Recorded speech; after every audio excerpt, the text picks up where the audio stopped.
Thank you, Christine, for the opportunity to speak here, and good morning to everybody. Before I start my presentations, I want to share a couple points mentioned by the speaker earlier in the morning.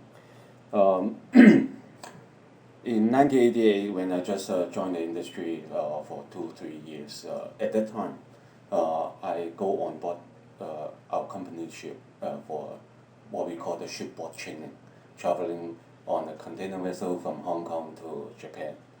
At that time, I was getting on board a 2,800 TEU ships, about 40,000 deadweight ton ship. So at that time, 2,800 TEU ship is already considered to be very big in 1980s. And nowadays, we are talking about 13,000 up to 16,000 TEU ships. So roughly 5 times bigger than what I was on board in about just 30 years, 20 something years ago. What I want to say is, over the years, the industry have evolved a lot, and with bigger ships, newer engine, the contribution in terms of fuel efficiency has improved a lot over the years.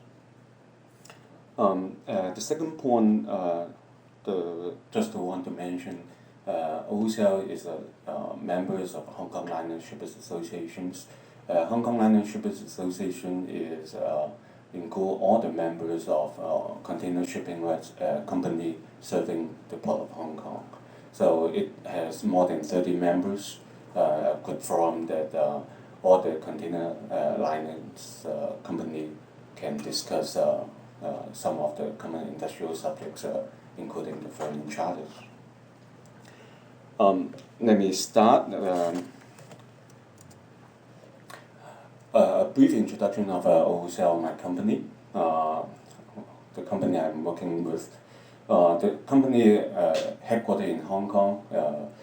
In Hong Kong, although I mentioned at least more than 30 shipping companies serving container trade in and out of Hong Kong all over the world, but only one company have its headquarters in Hong Kong. Our major businesses mentioned, we have altogether 98 vessels operated or owned by our company, serving between Asia to North America, Asia, North Europe, and between the Atlantic oceans. For ocean-going vessels, the normal age, we call the operating life of the vessel, is 25 years. And based on our latest fleet, the average age of our vessel fleet is only 7.1 years. So it is much younger than the average. OCL certainly recognizes its position to the environmental impact. We certainly admitted that we should take up the responsibility to contribute to have a better environment. And over the past years, we have taken a very proactive role to contribute to the environmental improvement, including various measures. I think the other speaker mentioned that in areas like Long Beach, in Japan, and other countries, we have been actively participating in all this greener program.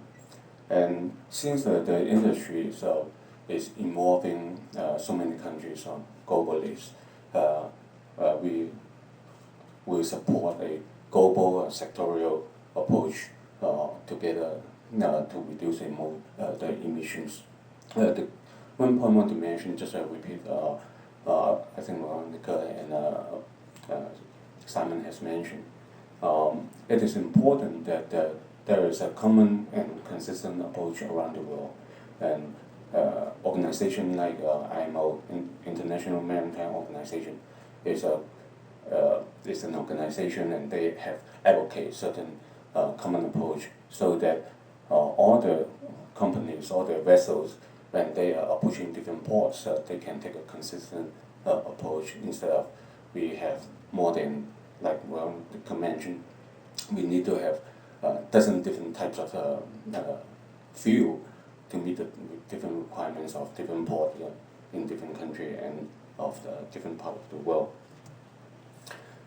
Ferry charter, as mentioned before, it is a voluntary measures or initiative of container industry in Hong Kong. Also have committed to ferry charter. We signed it and make our commitment in last year, 2010, and since January 1st, we have switched to low sulfur fuel from January 1st onward on all the ships berthing in Hong Kong. Just give you a few numbers. Altogether, we will have 65 ships have the opportunity visiting Hong Kong. For the whole year of 2011, we expect to have more than 800 vessel calls. The two numbers is because the two numbers have the difference because we are operating on a weekly basis. Some vessel go to USA, it will take 35 days to come back again. So based on our estimation with this reaching to low sulfur fuel, the emission will be reduced by more than 80% over 1 year. And our estimated cost is for this initiative, we have spent at least 1.4 million over the year. One major challenge for the industry is fuel costs account for a very big portion of our business and of our expenses. And the other point is the fuel cost has been increasing over the year. In 2009, it accounted for 16%, and it has been increased to 18% in last year. And the other point, very important to share with you is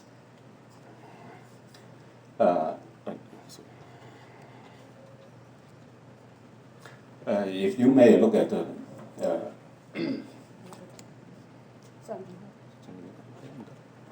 if you may look at this chart, you will see that before up to 2007, what you heard about the crude oil price in London or in New York, they are very much in sync with the bunker cost we pay to the oil company.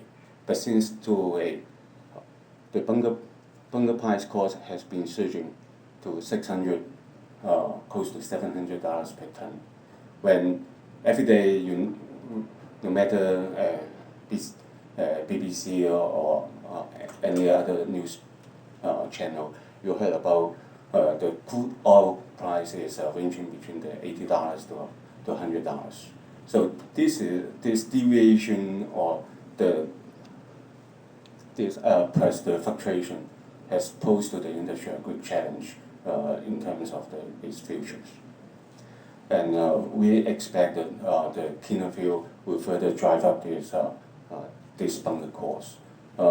Just a reference point, based on year to date, what we have paid for this what we call the higher quality diesel fuel, the low sulfur diesel fuel, the additional premium against the average bunker cost is $290 per ton. So you can imagine, based on these numbers, you mark up another $300 becomes the total cost.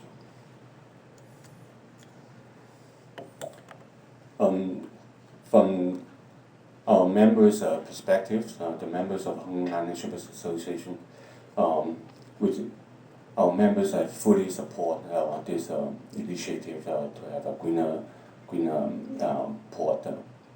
As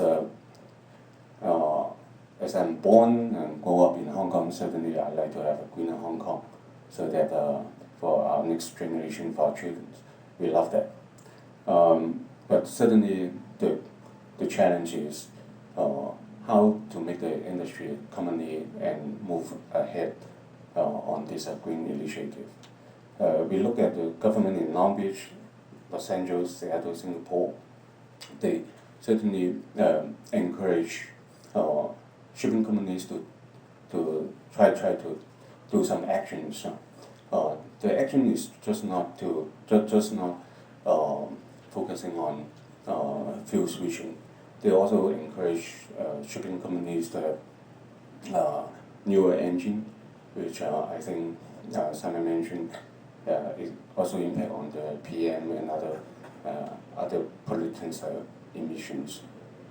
And also in Hong Kong, we see that there are various incentives has been provided by the Hong Kong government to different sectors, such as tax incentive for commercial vehicles and also vehicles switching to Euro 2 standard. And the other points, the other challenge is we are looking forward to see the governments in the Pearl River deltas have a common approach, a uniform standard for all industrial participants, so that we will all together working on a level playing field. Thank you.